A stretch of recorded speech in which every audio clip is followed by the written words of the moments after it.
Hoje é dia 2 de julho de 2022, são 12 horas e 35 minutos em Franca, São Paulo. Um sábado, 25 graus, um dia ensolarado, sem nuvens no céu. Nós estamos realizando o culto cristão no lar e optamos nesta fase pela leitura desta obra, Universalismo Crístico. Universalismo Crístico, o futuro das religiões, é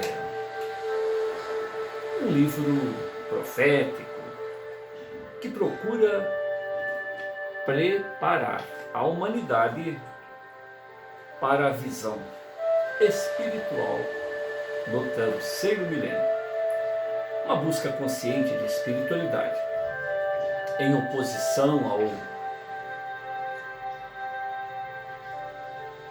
paradigma de submissão religiosa que escraviza ao invés de libertar. Um verdadeiro cabresto de prepostos junto às suas ovelhas.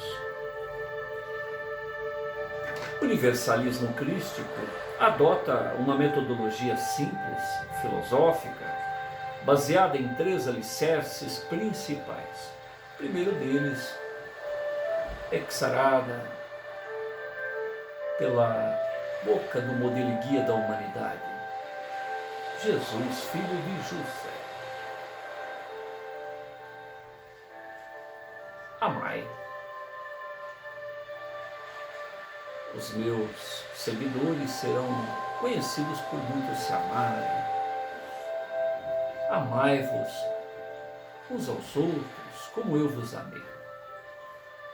O amor, aliado à compreensão de que todos nós temos experiências riquíssimas, cada qual individualmente, desde o momento em que se tornou senciente e hoje compreende a sua origem, até mesmo antes da sua senciência, caminhou de per si, amparado, orientado, dirigido pela fonte criadora. Portanto, somos únicos, quais fios a compor o tecido cósmico. Portanto, a nossa experiência, ela nos leva a observar que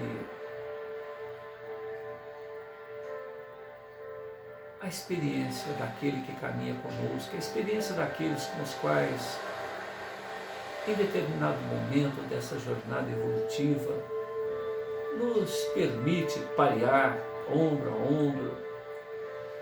Então é prudente, é oportuno que ouçamos mais, que observemos mais, do que tentemos, de que nos incursamos em tentar ser o dono da verdade, aquele que tem todas as respostas. Se este grande tecido cósmico, deste e de outros universos, em qualquer ponto em que se estagie, quer lá no reino mineral, vegetal, animal, aminal, ou outros páramos aos quais irmãos mais antigos estejam palmilhando, estejam perpetrando, todos somos únicos. Então ninguém é órfão das experiências, das vivências, para não partilhar alguma coisa.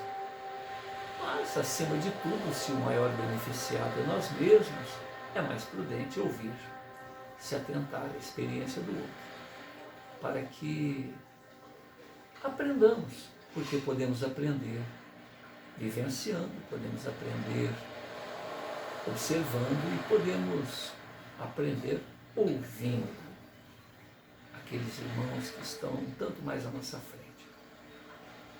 Jesus filho de José, o embaixador da fonte criadora, esteve aqui na Terra depois de caminhar 300 bilhões e 800 mil, 13,8 bilhões, ou seja, tendo a mesma idade do próprio Big Bang, se tornou, depois de evolucionar em todos esses degraus evolucionários, evolutivos, atingiu a condição de espírito puro e depois uma nova escala, uma escala crística, a tal ponto de há 4,5 bilhões de anos ser o responsável por este órgão em que estamos matriculados. 100 mil anos dizem da história de nossa humanidade, mas anteriormente a isso, nesses 4,5 bilhões de anos, 6 outras, vamos dizer, humanidades já caminharam. Então esta é a sexta. E Jesus, o Cristo de Deus, o representante da fonte criadora junto a nós outros, nos assessora, a razão de ser de todos os propósitos aqui possamos almejar. Ele vem nos dizer a respeito do empoderamento que o amor nos traz. Muito mais que um sentimento, muito mais que uma emoção nobre, é um empoderamento. Informações atuais dizem que há espíritos de 18 bilhões, 50 bilhões, 100 bilhões, porque há de eterno a fonte criadora. Por mais que busquemos números para que definam a nossa origem, ou a origem daquilo que nos cerca, ou a origem daquilo que antecede aquilo que nos cerca e a nós próprios, sempre há um passado, sempre há uma história anterior que gerencia o evolucionar, o criar permanentemente da própria fonte criadora. Sempre haverão irmãos mais antigos. E a coisa acontece de tal maneira que estagiamos no reino mineral, no reino vegetal, no reino animal, no reino elemental e no reino hominal atualmente. Nesta condição humanoide, define a palavra, o termo, a expressão humanidade como a capacidade de se colocar no lugar do outro, uma necessidade intrínseca de compartilhar informações. E isso deve ser, uma vez compreendendo a mensagem do Cristo de Deus, deve ser colocado de uma maneira empática, trocarmos informações de uma maneira serena, de uma maneira solidária.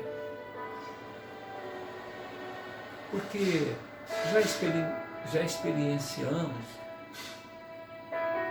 através do egoísmo, através de única e exclusivamente do alto amor, circunstâncias em que se busca escravizar nossos irmãos de jornada evolutiva. E isso acontece de tal maneira que irmãos muito mais antigos, vamos dizer, há uma entidade com 18 bilhões de anos, que já nem tem o corpo mais espiritual, nem digamos o corpo físico, nem o corpo espiritual ele tem, uma mente em ação que está entranhada na própria constituição do planeta. E nós outros aqui e aqueles que vieram de outros orbes para nos ajudar a não estragarmos de uma maneira mais grave este chão da terra, não tem condições de enfrentá-lo. Quando se diz enfrentá-lo, significa ter autoridade sobre ele. Apenas o representante, apenas o Cristo de Deus, com seu 13,8 bilhões de anos, poderia enfrentar essa entidade com 18 bilhões, que está, vamos dizer assim, presa ao próprio óleo, que se alimenta das antivirtudes, das consequências do não se ater a esse recado trazido pelo Cristo de Deus, que é se ame. Se ame. Não pediu nada mais que isso. Este embaixador do amor veio ao planeta, aquele que tinha em si todas as potências do Espírito enquanto encarnado. Poderia, durante o ato de sua flagelação, com um impulso mental, provocar um verdadeiro pasmar, um verdadeiro reboliço na direção que se estava dando a sua flagelação. Aliás, foi nisso que Judas Iscariotes investiu, porque muita gente acha que Judas se vendeu por 30 moedas, e não foi essa a proposta. Judas talvez tenha sido um dos discípulos mais fervorosos de Jesus, porém equivocado, porque o plano de Jesus era um e o plano de Judas era outro. Judas imaginava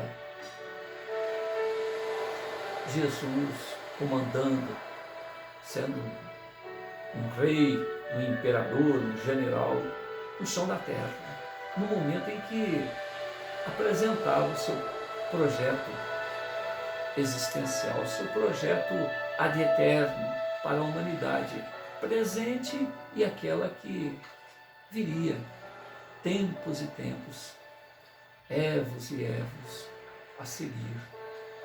Jesus, ele representa uma proposta de vida que serve em qualquer instante evolucionário em que estagiemos. Ele imaginou que a semelhança do que acontecia com Elias, que em diversos momentos bastou dar uma olhadinha para aqueles que o cercavam, para aqueles que zombavam de sua presença, zombava de sua careca, zombava de sua condição de mensageiro de Deus, alguma coisa diferente acontecia. Fogo descia do céu, raio caía sobre os seus opositores. Então, lembrando-se de Elias, Judas imaginou que se colocasse Jesus num aperto, numa saia justa, ele mostraria o seu poder este que Judas conhecia. Mas ele se equivocou.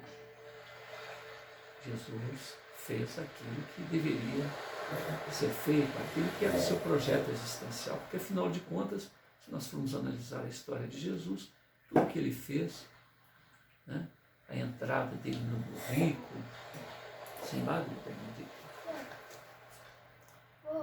Você não demora.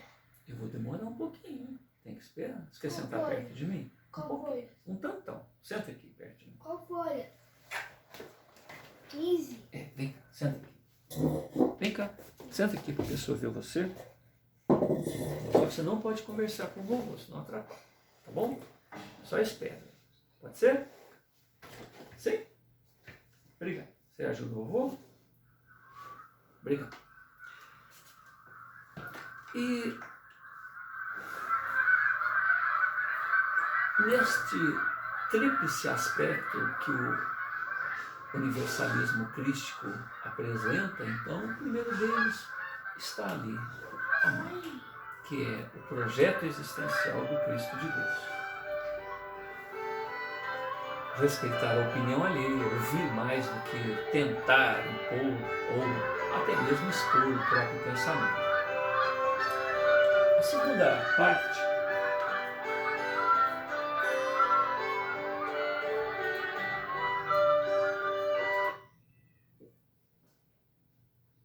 Você queria desligar? não, eu só baixei. Tirei a música. Por quê? Hã? Por quê? Eu pus outra, só que não está tocando, né? Aí, deu certo. Agora deixa o vovô falar, o vovô precisa falar. Você perdoa o vovô? Perdoa, tá? O vovô tem que falar ali, ó. Pode ser? Obrigado. A segunda parte, então, uma vez que nós nos referimos que Jesus tem 13,8 bilhões de anos, que são espíritos muito mais antigos, cuja autoridade de Jesus, empoderada no amor que ressona com o amor da fonte criadora, porque por mais que dure, veja bem, espíritos com 18 bilhões de anos, antecedendo ao próprio Big Bang, teimando em ir contra o fluir do amar. Amar-se, certamente, mas não simplesmente amar-se. Amar o próximo como a si mesmo.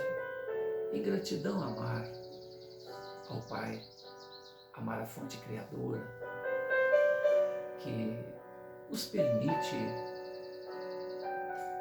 uma vez criados, uma vez emanados de sua própria intimidade, ad eterno.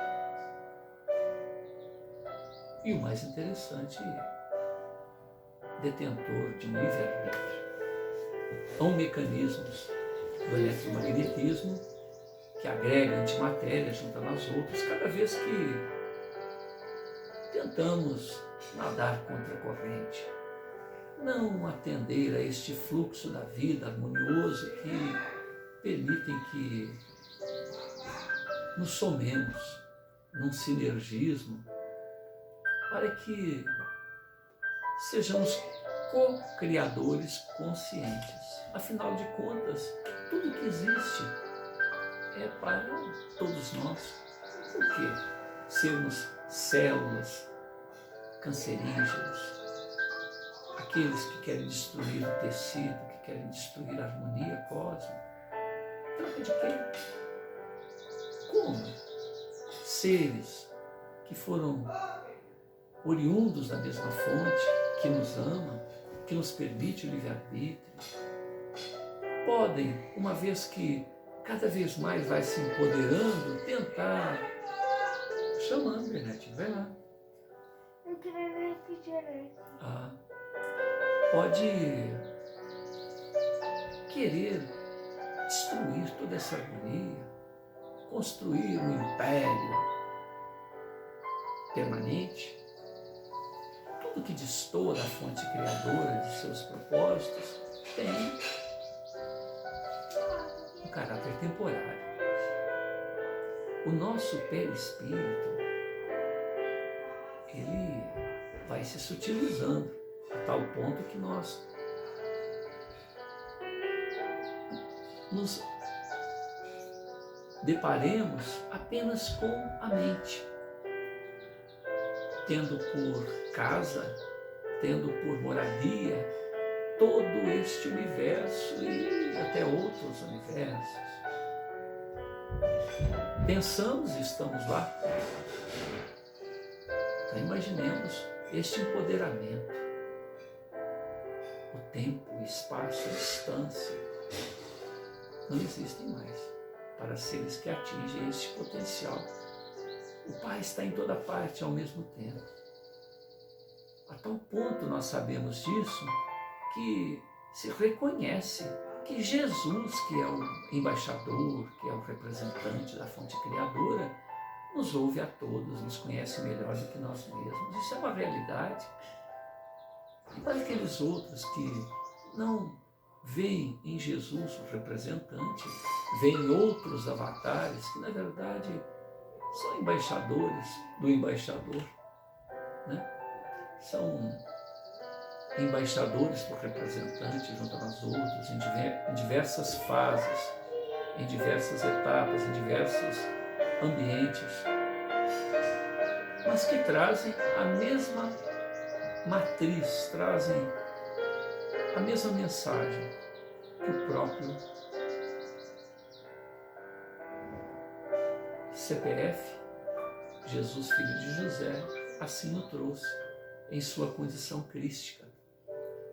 E ele ainda nos diz que vós sois deuses, aquilo que eu faço, vós podeis fazer, e muito mais. Então veja bem, uma autoridade de 13,8 bilhões de anos nos afirmar tal coisa.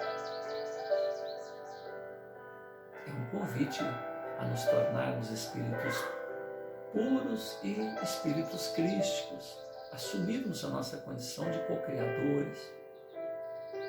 Olha que desafio a que estamos sendo propostos. E neste processo evolutivo, conforme já nos referimos 2 vezes nesse mesmo bloco, estagiamos no reino mineral, no reino vegetal, no reino animal, no reino elemental, aprendendo a trabalhar as supercordas, as energias que compõem o bóson de Higgs, matéria, antimatéria.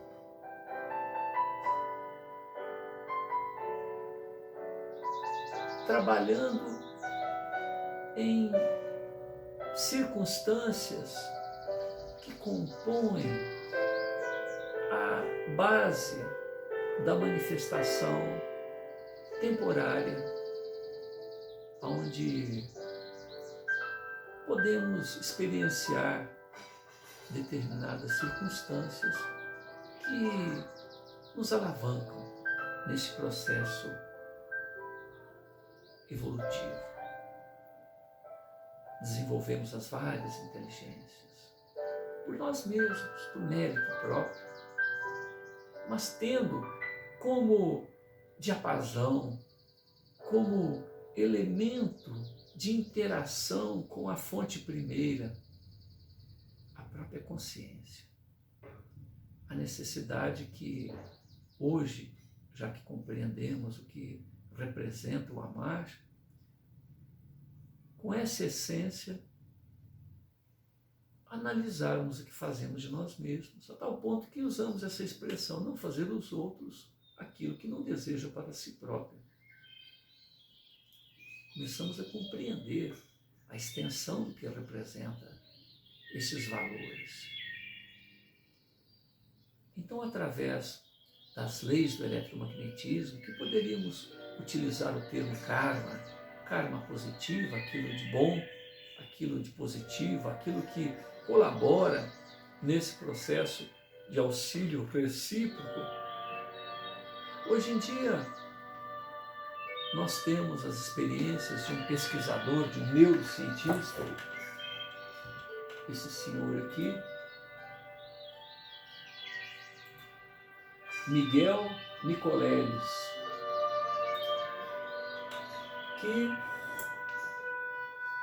a gente não vai apresentar o conteúdo desta palestra por questão de direitos autorais, né, que talvez bloqueiem nossa exposição, mas basta ver esse daqui, ó, Miguel Nicoleles, experimento que o Brasil não viu. Né? E outros. Cada vez que esse moço aparece é um show de conhecimento, de humildade, de compreensão de como funciona o cérebro. Ele diz que não aceita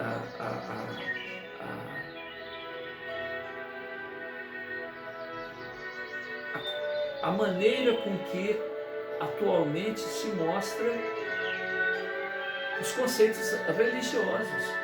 Ele compreende a espiritualidade num outro processo. Né?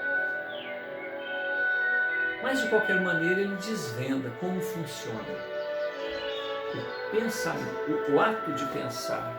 Ele construiu através de sua experiência como médico, como neurocientista, ele fez uma conexão entre eletrodos e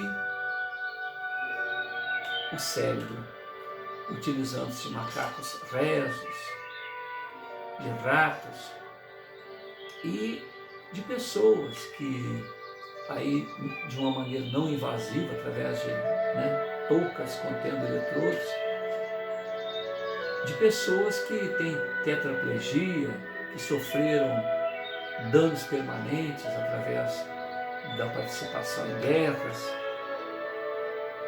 a tal ponto de construir aquele modelo robótico, onde a pessoa, na abertura da copa, deu um chute, uma bola. E o mais interessante é que ele, através de suas experiências, descobriu que a mente está além dos limites do corpo físico. Quando o indivíduo pega uma raquete, quando o indivíduo manipula um equipamento fora do planeta, uma aeronave ou qualquer coisa assim, com a mente ele pode manipular braços robóticos, pode fazer uma interação com um mecanismo chamado exoesqueleto, com essa possibilidade ele imaginou o seguinte: e se nós colocássemos 3 macacos manipulando um braço? Cada macaco tem que trabalhar numa etapa do braço. Se descobriu que há uma psiconete, uma interação cérebro com cérebro, mente a mente. Ele começa a trabalhar nas questões dizendo que insetos trabalham como uma mente coletiva, um cardume de peixe trabalha como uma mente coletiva. Olha o desafio. Se nós somos espíritos imortais que já passamos por tudo isso, nós já utilizamos esse recurso de trabalhar como insetos, como formigas, como abelhas, como peixes, que trabalham em cardume como uma mente coletiva. Temos fungos que ocupam quilômetros e quilômetros, o maior organismo vivo que existe na Terra e que é a matriz de toda a natureza, são colônias de fungos. Então, pequenos seres, os vírus, as bactérias, trabalham como um organismo, como se fosse um único cérebro. Então essa experiência nós já tivemos. Nos tornamos seres cientes. Na verdade, existe esse corpo físico que está aqui, ele trabalha em trilhões de células. Neurônios são contabilizados em trilhões de neurônios e em quatrilhões de conexões. São tempestades elétricas que acontecem no nosso cérebro. Cada um desses neurônios e cada um dessas células do psicossoma, cada uma dessas células trabalha em ressonância com a mente central. Então, é como se nós fôssemos um grande polipeiro, aonde um ser mais evolucionado, nós próprios, conforme nós nos referimos, eu que falo com vocês, vocês que me ouvem, é como se fosse Deus. Somos deuses para este conjunto psicossomático, este conjunto de mônadas, porque desde o átomo até as moléculas existem mônadas em evolução, trabalhando na organização da energia partícula.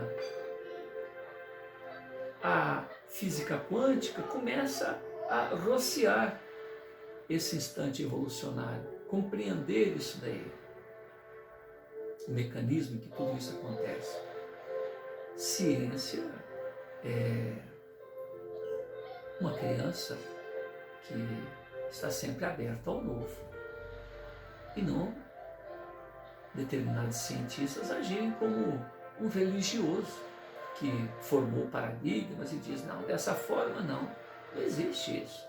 Quando quantos e quantos escrachamentos, zombarias um cientista não fez em relação ao outro. Está aí a história repleta de informações nesse sentido. Inácio Senevais pagou com a vida para mostrar que ele, que por afirmar que o médico precisaria lavar as mãos porque de alguma forma estava passando alguma coisa para a outra, ele disse, eu vou morrer por infecção puerperal. E antes de ser levado para o hospital psiquiátrico, a mando dos outros colegas, ele cortou o pulso, passou na vagina de uma mulher que havia morrido por infecção puerperal e, no momento aprazado, naquele mesmo período em que ocorre a infecção puerperal, ele, um homem, morreu como se fosse uma mulher parturiente que tivesse contraído algum tipo de infecção. E isso levou, posteriormente, Louis Pasteur, um químico, a produzir sabonetes, elementos químicos, que, muito embora ainda não estivesse sido vislumbrada a presença de micro-organismos, ainda não havia chegado a esse ponto, já trabalhava. Então, a roupa branca, o uso de elementos químicos, de saponáceos, para que alguma coisa não fizesse com que o médico, o enfermeiro, fosse o vetor de transmissão de um para o outro.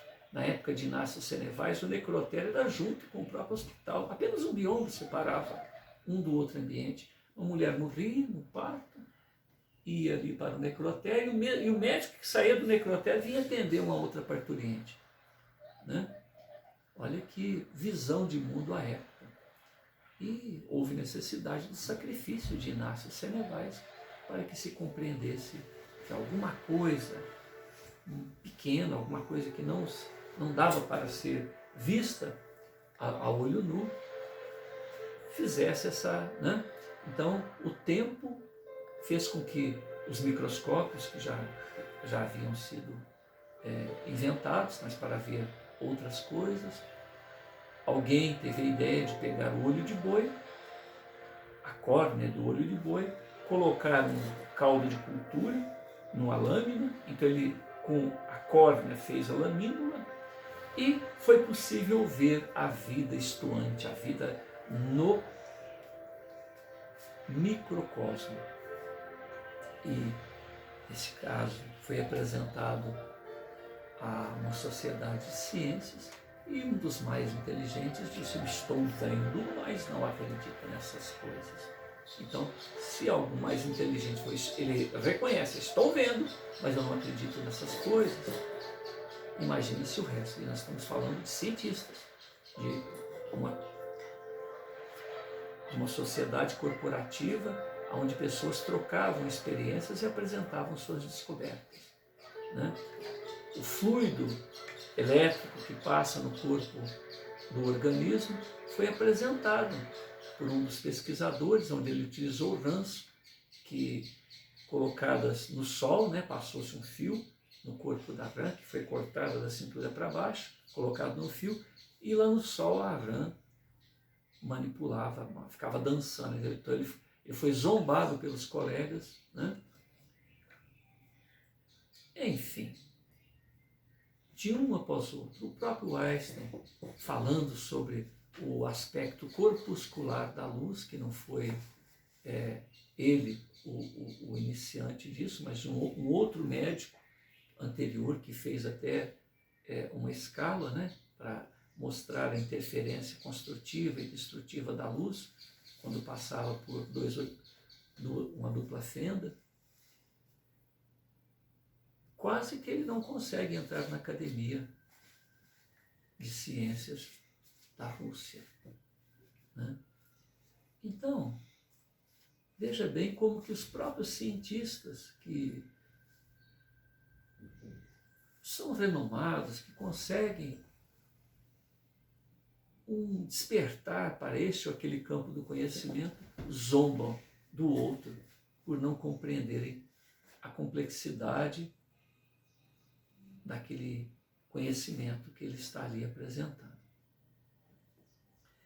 Então, o terceiro alicerce do universalismo crístico, então vamos repetir: o primeiro, o amor ao próximo, o respeito à opinião alheia. O segundo é saber que reencarnamos, que adentramos a esse universo material várias vezes, sujeitos a uma lei do eletromagnetismo que se chama karma.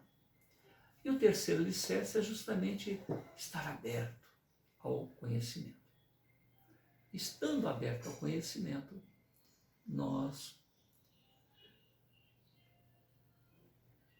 não dificultamos o aprendizado dia após dia. Numa segunda etapa desta obra, o Roger Bottini Paranhos, nesta obra Universalismo Crístico, ele apresenta a figura de um indivíduo que ele deu como nome Rafael. Rafael seria um jovem de 17 anos, muito belo, cabelos longos ao ombro, que tinha uma abertura para a parte espiritual, a mente dele conseguia alcançar, era um médium, digamos assim, um canalizador, e ele descobriu que os dogmas, os paradigmas são cabrestos que foram adicionados às informações primeiras trazidas pelos prepostos do plano espiritual, e que há um fator comum em todas as lides espiritualistas, e isso ele busca resgatar. Estamos na página 221, 222, 223, que ele... 222. É, em 221. Onde ele está em casa, sentado sobre um quiosque, à beira da piscina, porque Rafael é um menino rico. É como se fosse resgatar a história do próprio Siddhartha Gautama nesta obra. Um indivíduo rico, que muito diferente dos próprios genitores, que vive uma vida superficial, uma vida voltada ao imediatismo, principalmente por causa das facilidades financeiras. Bernardinho, não pode fazer barulho, pode brincar sem fazer barulho. Então, tá aqui. Posso continuar? Você ajuda? Obrigado, viu? E aí ele está ali e uma fonte luminosa emana do seu peito, uma fonte de luz azulácea. E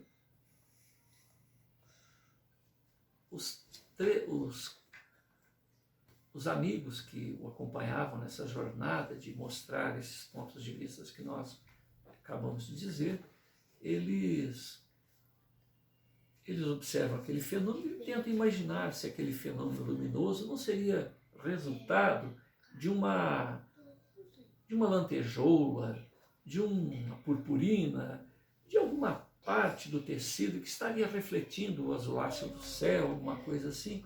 E as meninas, né, Laura e Érica, contornam o corpo do Rafael e observam que aquilo realmente era um fenômeno que estava acontecendo.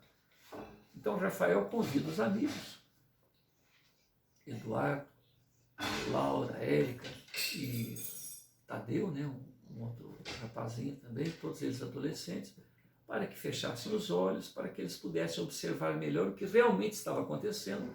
E ali eles fecham os olhos e veem todo um panorama que os olhos físicos não podiam ver. Depois ele sai daquele estado, né, de êxtase, de iluminação, digamos assim, e vai conversar com os amigos. Então vamos continuar.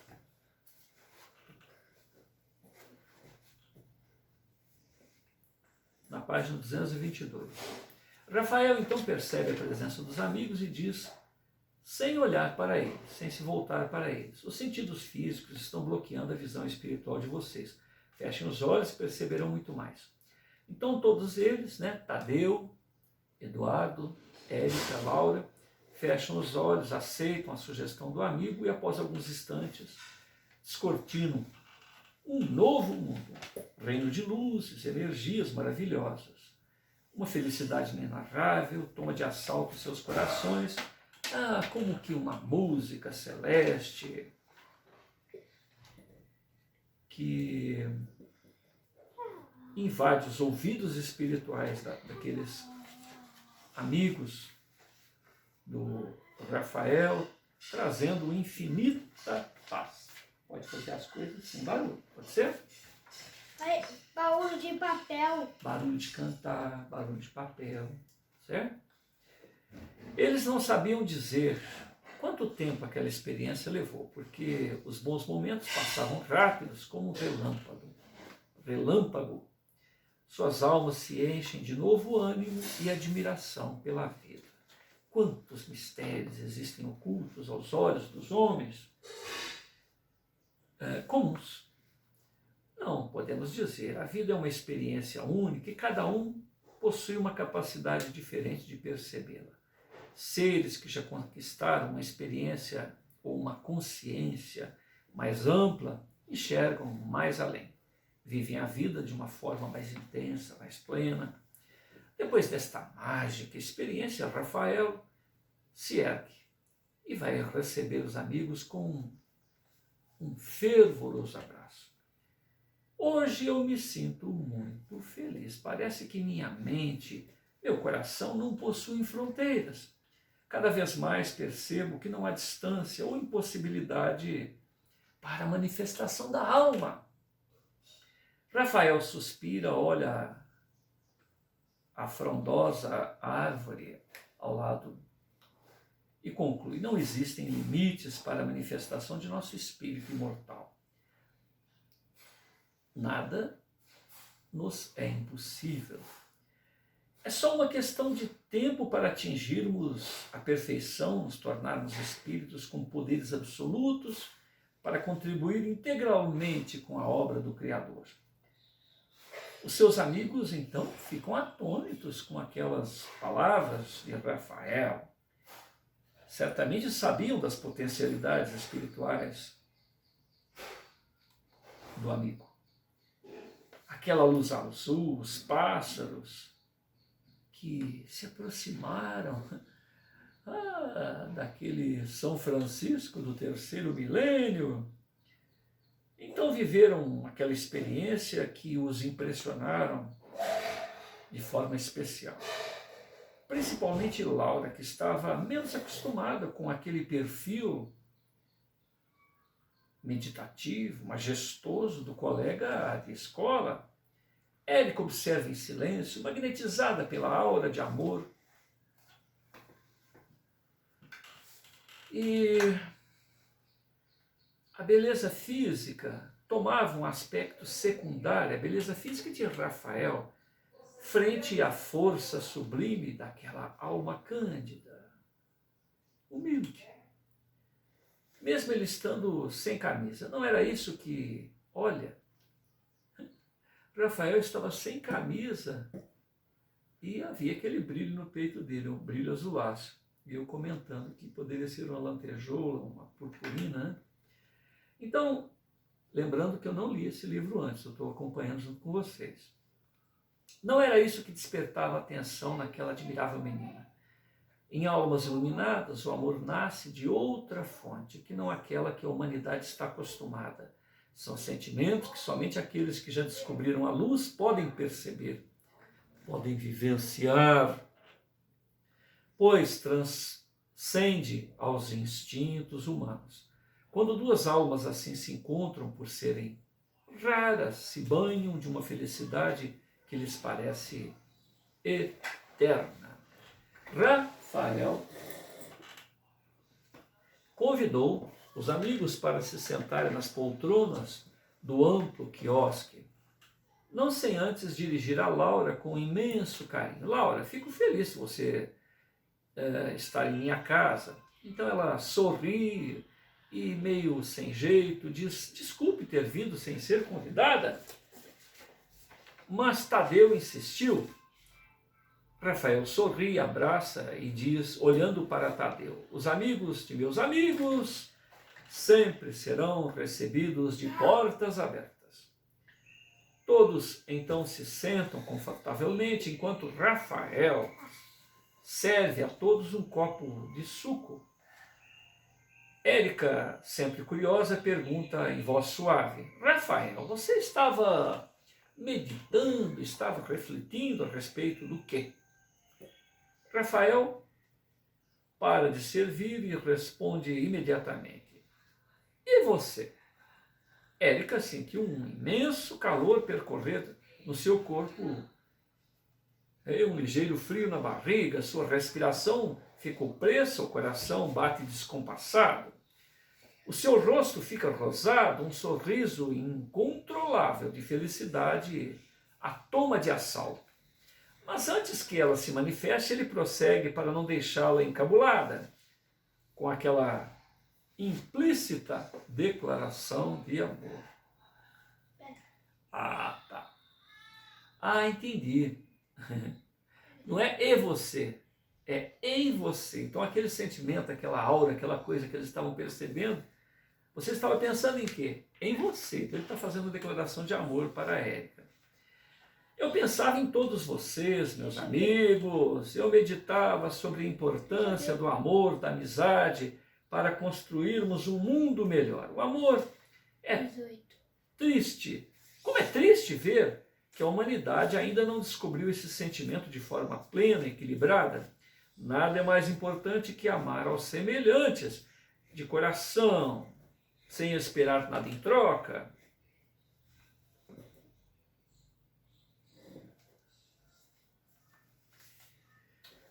Ai, ai.